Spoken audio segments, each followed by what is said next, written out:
tout le monde, on se retrouve aujourd'hui pour la vidéo top flop du mois de juillet. Donc il y aura des tops et quelques flops parce que j'ai vu deux daubes ce mois de juillet, mais vraiment c'est la catastrophe. Donc comme d'habitude, il y aura les notes de différents sites de référence cinéma, ma note à moi, et vous trouverez les bandes annonces en barre d'infos, donc n'hésitez pas à aller voir ça. Autre chose, j'ai encore ma page Facebook qui est ouverte où j'insère dessus tous les films que je vois durant le mois de juillet. Donc là ce sont vraiment ceux que j'ai préférés, mais sur ma page Facebook vous retrouvez la liste de tous les films que je peux voir dans le mois. Ça varie entre 15 et 40 films par mois. Donc on va commencer tout de suite avec le premier film. Donc le premier film qui est clairement le coup de cœur du mois de juillet, c'est le film Stéphanie, qui est assez récent. Il est sorti en 2017 et il raconte l'histoire d'une petite fille, voilà, une enfant qui doit avoir 6-7 ans, qui après quelque chose, on ne sait pas ce qui s'est passé, vit toute seule chez elle et elle se nourrit uniquement de beurre de cacahuète en fait, et elle arrive à survivre grâce à ça. Un jour, ses parents reviennent, mais on ne sait pas trop pourquoi ils sont partis. Et à partir du moment où ses parents vont revenir, il y a un monstre qui va les attaquer. Et on va suivre un peu le déroulement de comment ils vont réussir à s'en sortir. Honnêtement, j'ai adoré ce film. Je trouve la petite Stéphanie vraiment très intéressante, vraiment très prenante. Je trouve que l'actrice qui interprète cette petite fille a un énorme talent. Je trouve que les parents jouent très très bien leur rôle. Le twist final, je ne l'ai pas du tout vu arriver. Bon, il arrive en milieu de métrage, mais honnêtement, je ne l'ai pas du tout vu arriver. J'ai été littéralement scotchée dans mon canapé. Je ne m'attendais pas du tout à ça. Les attaques, elles sont plutôt correctes, je trouve. Et le décor de cette maison, j'ai beaucoup aimé. Voilà, c'est un film qui mérite d'être connu parce qu'il est très très peu noté sur les différents sites de base référentiel cinéma. Et honnêtement, il mérite d'être plus reconnu parce que c'est vraiment une petite pépite qui mérite d'être vue par tout le monde. Donc voilà. Ensuite, le deuxième film, il est assez mal noté en fait. J'ai vu pas mal de gens autour de moi qui ne l'ont pas aimé. Mais moi, j'ai plutôt passé un agréable moment. C'est le film Souviens-toi, qui est sorti en 2009 et qui raconte l'histoire d'une bande de copains qui jouent très fréquemment à un jeu de fantômes dans les cimetières. Un jour, l'une d'entre elles va mourir, on va dire ça comme ça, et le reste de la bande va disparaître un après l'autre. Et en fait, dès qu'il y en a un qui disparaît, les autres l'oublient sur le champ, sauf une personne qui, elle, se souvient de chaque personne qui ont disparu et qui ont été tuées. Et elle va essayer de comprendre pourquoi les autres oublient chaque personne qui sont décédées. On va un peu suivre son histoire. Honnêtement, j'ai beaucoup aimé ce film. C'est un peu caricaturaux au niveau des personnages. L'actrice principale, elle est pas exceptionnelle, mais vraiment, j'ai adoré les attaques des différents fantômes. Je trouve qu'ils sont très bien maquillés, je trouve les effets visuels vraiment splendides, je trouve les effets spéciaux vraiment très très réussis. Il y a pas mal de jumpscares voilà, qui m'ont fait pas mal peur.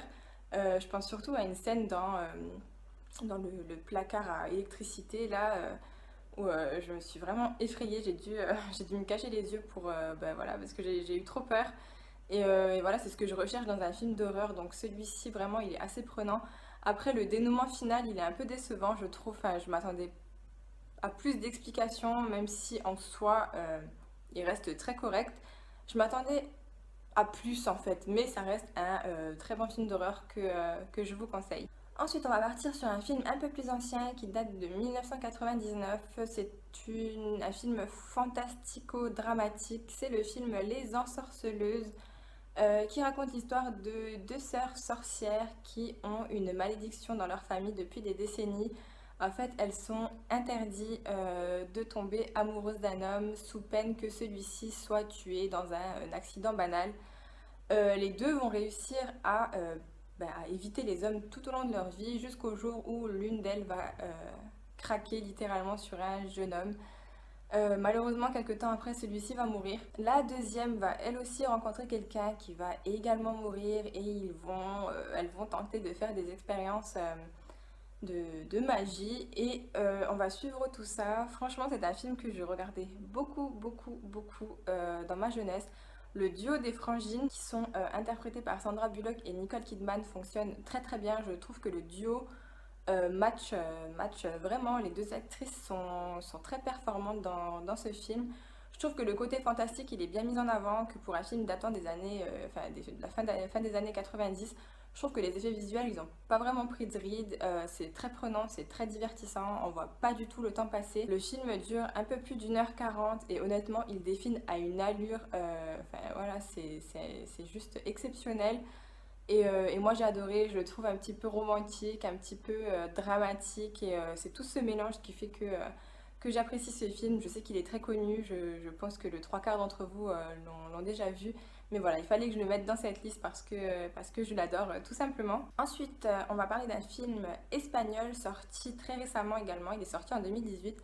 C'est le film Véronica de Paco Plaza qui raconte l'histoire de Véronica qui, après avoir fait une séance de spiritisme avec ses amis, va découvrir qu'une entité s'en prend à sa famille et, et on va suivre tout cet événement. Et apparemment, ce film serait tiré d'une histoire vraie, enfin du moins certaines actions de ce film seraient tirées d'une histoire vraie. Et honnêtement, ça m'a vraiment mis la chair de poule. J'ai été très surprise par ce film. J'ai trouvé la fin, mais alors exceptionnelle, vraiment ce retournement de situation, je m'y attendais pas du tout. Ça a été vraiment la grosse claque en fait.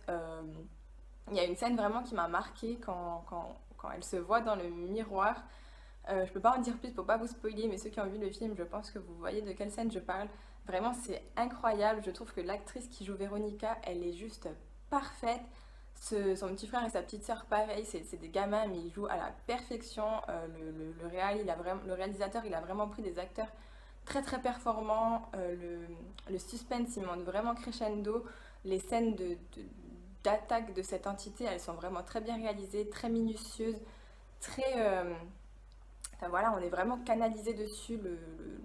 La caméra, elle nous prend littéralement dans la scène. Et j'ai adoré, voilà, je pense que ça va être un de mes films phares de cette année et je vous le conseille absolument. Ensuite, un petit film enfantin, on va dire ça comme ça, que je regardais beaucoup quand j'étais jeune. C'est une suite, c'est la suite de Beethoven, donc Beethoven 2.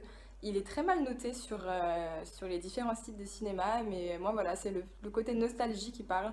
Donc Beethoven 2, suite directe du premier Beethoven où ce petit chien, enfin ce gros chien, se trouve une copine, ils vont faire des bébés et malheureusement il y en a qui vont être kidnappés et on va suivre un peu cette course-poursuite pour retrouver les chiens. Voilà, moi c'est un film que j'adorais voir quand j'étais gamine. Je trouve qu'il n'a pas du tout vieilli, je trouve qu'il est toujours très familial, très divertissant, très prenant pour les enfants comme pour les adultes. J'adore les films de chiens, donc voilà, je peux que vous le conseiller. Après, je trouve que à partir du Beethoven 3, ça se dégrade, voilà. Et alors les suites, les Beethoven, Chasse au trésor ou je sais plus quoi là, alors je les trouve nuls ceux-là.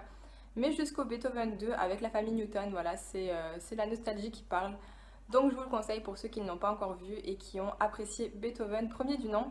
Ensuite, le dernier top, c'est un film français. Alors, il fait pas vraiment l'unanimité, c'est soit on l'adore, soit on le déteste. C'est le film À l'intérieur qui raconte l'histoire d'une dame qui est enceinte. Malheureusement, son mari est décédé dans un accident de voiture. Donc un jour, elle est seule chez elle et ça va sonner, enfin ça va frapper à sa porte. Elle va décider de ne pas ouvrir. Malheureusement, la personne de l'autre côté va littéralement réussir à rentrer et elle va tout faire pour lui prendre son bébé qu'elle a encore dans son ventre. Je vous laisse imaginer les tactiques pour essayer de lui voler le bébé. Vraiment, c'est un film qui est très très gore. Il n'est pas à mettre entre toutes les mains. Il est assez malsain dans certaines scènes. Vraiment, des fois, j'ai dû me retenir parce que c'était très poussé dans l'hémoglobine. Par contre, les deux actrices principales, elles sont exceptionnelles. Elles ont une force de transmettre les émotions voilà, qui est limite inconcevable, quoi. C'est vraiment très très réussi. Et les scènes d'attaque, elles sont hyper réussies, hyper pointilleuses. On voit vraiment que ça a été fait avec du cœur et vraiment j'ai adoré. Je le préfère largement au remake américain qui est une catastrophe. Celui-ci est vraiment très très... voilà, il faut le voir pour ceux qui sont amateurs du genre. Donc je vous conseille vraiment À l'intérieur, même si je suppose que tout le monde l'a déjà vu. Ensuite pour les flops, il y aura un film fantastique fantastique, science-fiction, on va dire ça comme ça.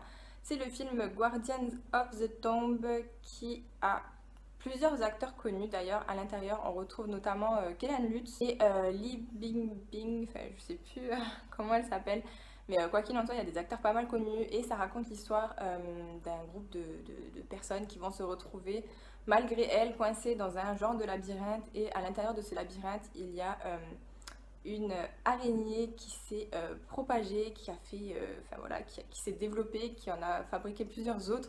Et en fait, ça a fait toute une colonie et ils vont se perdre à l'intérieur de ce labyrinthe et les araignées vont attaquer. Mais franchement, c'est très mal fait. Les araignées, elles sont numériques et c'est très moche à voir. Mais alors, quand je vous dis que c'est très moche, c'est laid. Les effets visuels, ils sont horribles. Pourtant, c'est un film qui est très récent. C'est un film qui est sorti cette année. Donc honnêtement, ils avaient les moyens pour faire beaucoup mieux. En plus de ça, c'est très platonique. On s'ennuie vachement. Les dialogues, ils sont inintéressants. Les acteurs, on dirait qu'ils n'ont pas envie d'être là. Enfin, voilà, le pitch, il paraissait intéressant, mais en soi, le développement du film, il est nul. Donc franchement, passez votre chemin si vous tombez sur ce film. Il mérite pas d'être vu. Et pour finir, le dernier flop, c'est un remake. Un remake d'un slasher des années 80, il me semble. L'original s'appelle April Fool's Day. Celui-ci s'appelle Avril Sanglant, donc j'ai pas trop envie de vous spoiler, mais en gros, c'est une bande d'amis assez richissimes qui vont, lors d'une fête, faire une blague à l'une d'entre elles. Malheureusement, celle-ci, enfin, la blague va très mal tourner et la demoiselle en question va passer par-dessus le balcon. Elle va littéralement s'écraser sur le sol et décéder quelques années plus tard. Chacun des protagonistes qui étaient présents à cette fête va mourir d'une façon assez inhabituelle. Et on va tenter de savoir qui est l'assassin. Donc en gros sur le papier ça paraît vraiment intéressant, ça paraît très alléchant, mais en fait à l'image c'est ridicule. On a l'impression d'être devant un téléfilm de TF1 et ça m'a vraiment dérangé cet aspect téléfilm. Les acteurs ils surjouent énormément. L'actrice principale, je la connais pas du tout, je sais plus comment elle s'appelle, mais elle pousse trop en fait dans son jeu d'actrice et ça en devient ridicule. Les meurtres, ils sont banals. Le maquillage des meurtres, il laisse vraiment à désirer. Pourtant, c'est un film également qui est assez récent. Il date de la fin des années 2000, il me semble, 2008-2009. Et on a l'impression d'être devant un téléfilm des années 90. Enfin, franchement, c'est affreux à regarder. Par contre, le divertissement est présent, donc je peux pas dire que c'est un très mauvais film parce que le temps, il passe très vite.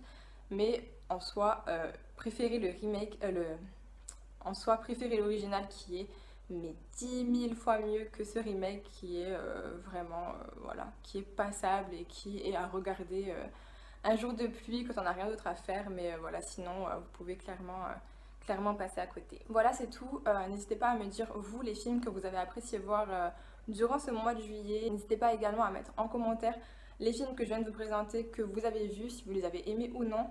Et je vous fais à tous de gros bisous. À bientôt, ciao ciao.